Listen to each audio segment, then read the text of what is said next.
Good morning, good afternoon, good evening to each and everyone, especially those at the other side of the world.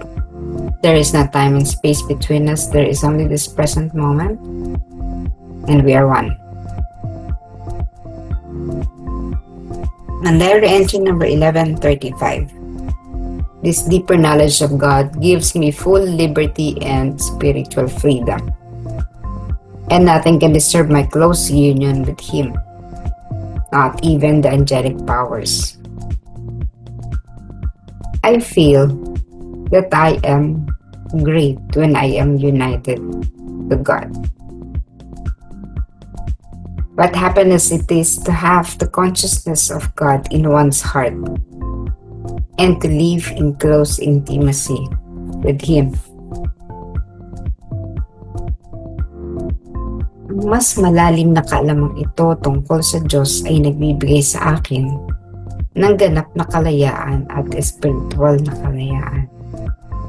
At walang makagagambala sa akin malapit na pakikibig isa sa Kanya, kahit na ang mga kapangyarihan ng anghel. Pakiramdam ko ay dakila ako kapag kaisa ko ang Diyos. Anong kaligayahan ang magkaroon ng kamalayan ng Diyos sa isang puso at mamuhay ng malapit sa Kanya.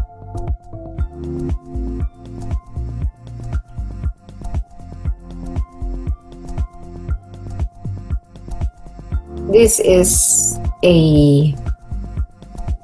an exposition of having union with God. Ano nagagawa nito sa isang tao?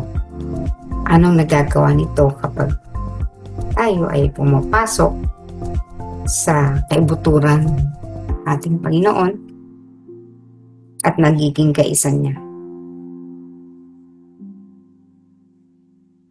It is in the past, sabi ni Faustina, talagang hinahanap-hanap niya ito.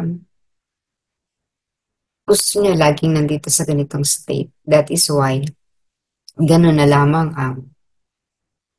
ang importansya na binibigay niya sa misa, because most of the time, she would experience this during the Mass. Maaring sa konsekrasyon, maaring sa after communion. But Faustina had so many entries regarding this. Ano ngayon ang diferensya nito ng makalaang entries? Dito, sinasabi niya na napakalapit. There's a close union with Him. Faustina and the Lord is very much close. At yung kumbaga, wala, sabi niya, gagambala sa kanila. Parang isipin mo, you are with your spouse, no one can disturb the close union that you're having at that very moment. Wala.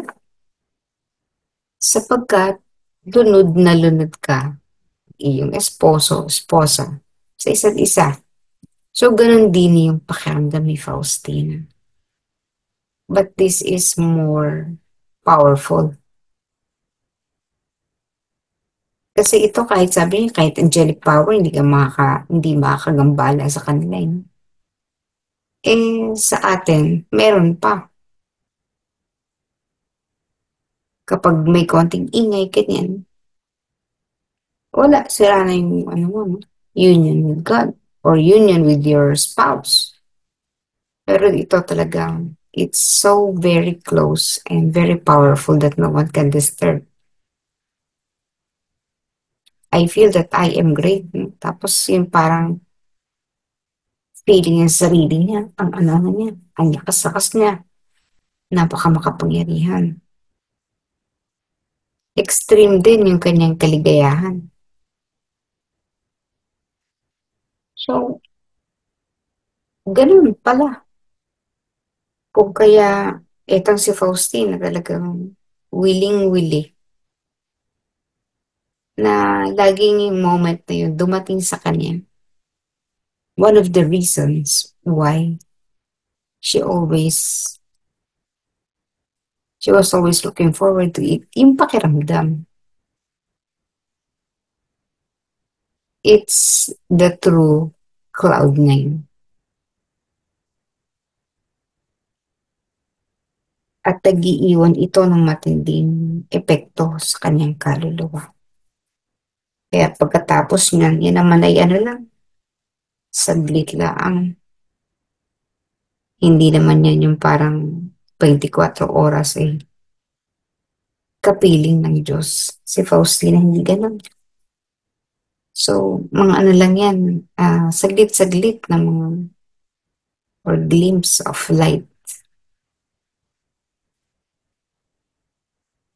Napaka ano, no? Napaka sarap na pangarapin ang ganitong bagay. Sapagkat kung bibigyan tayo ng pagkakataon na makaisang Panginoon. Katulad ni Faustina, hindi na natin na naiisin pa na mapunta sa ibang lugar, sa ibang dimension, kung saan, no? Kaya hindi ka na rin magkakaroon ng takot mamatay. Nawawala yung fear of death kasi alam mo na yung death, yun yung ultimate way, no? Process para talagang makaisang dibdib mong Panginoon. Kasi pagkat alam mo yung pakiramdam talagang sino matatakot sa kamatayan? Parang ang ganda pala pagkatapos ng buhay dito sa lupa. Eh, kaganda-ganda pala. Pero in that sense talagang hindi, hindi mo na nag-isip pa na makabalik sa mundo. Nandun ka. Pero yun nga, sa atin hindi naman to nararanasan. Kaya dahil hindi natin to alam, takot tayo in death, no? Sa kamatayan. Kahit pa ano tayo, kahit pa sabihin natin that we are ready. Meron pa rin yung ano, yung parang yung konting kurot pa rin yun, kumbaga. No? Kaya, para mas ma-appreciate natin ang kamatayan, pangarapin natin to. Kasi ito yung magtuturo sa atin kung paano tayo silently ay lilisanin ang mundo nito. For good na. Hindi lang yung katulad ng kay Fossil na nakakabalik. Maganda yun, yung nakakabalik. Pero from majority of us living in this whole universe, talagang ano lang yan, no? Sa proseso na lamang ng ating pagtawid sa kagpilang buhay, mas maranasan natin.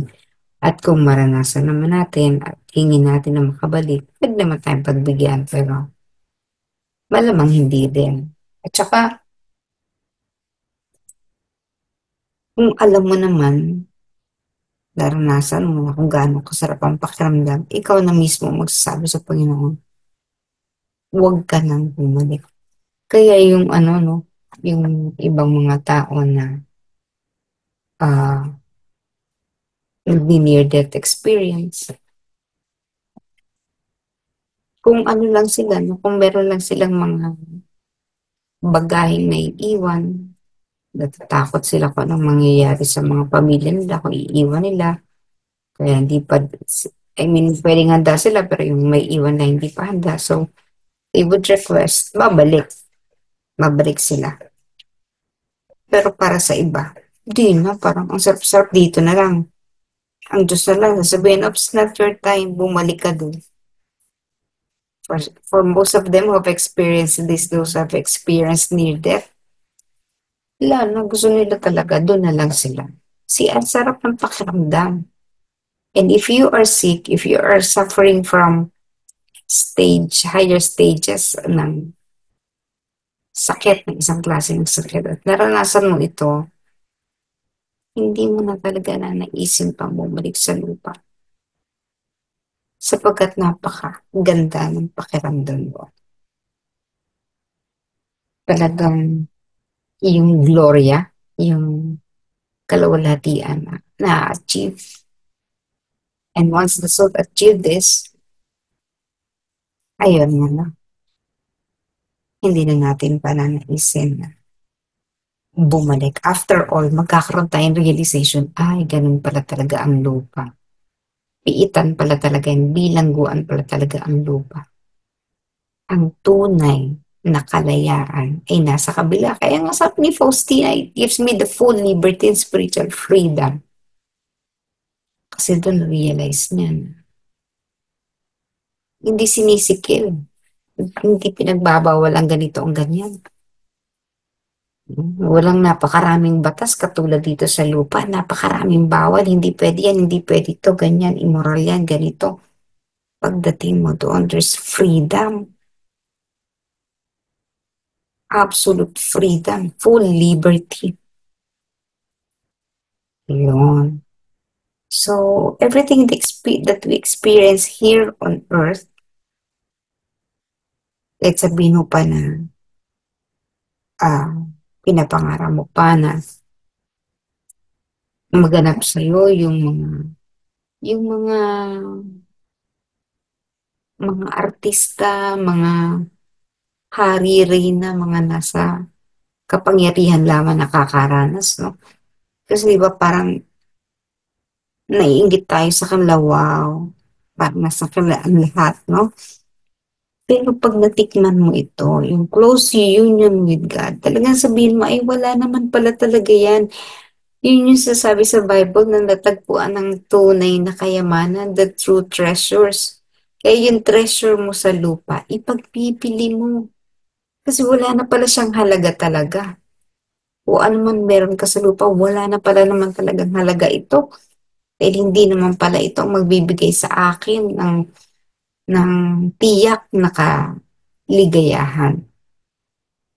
Ayun. So you know what is the meaning of those verses in the Bible? Isang mayaman, nakatagpo ng tunay na yaman kay yung kanyang possessions. Napakadali para sa kanya ipagbili lahat.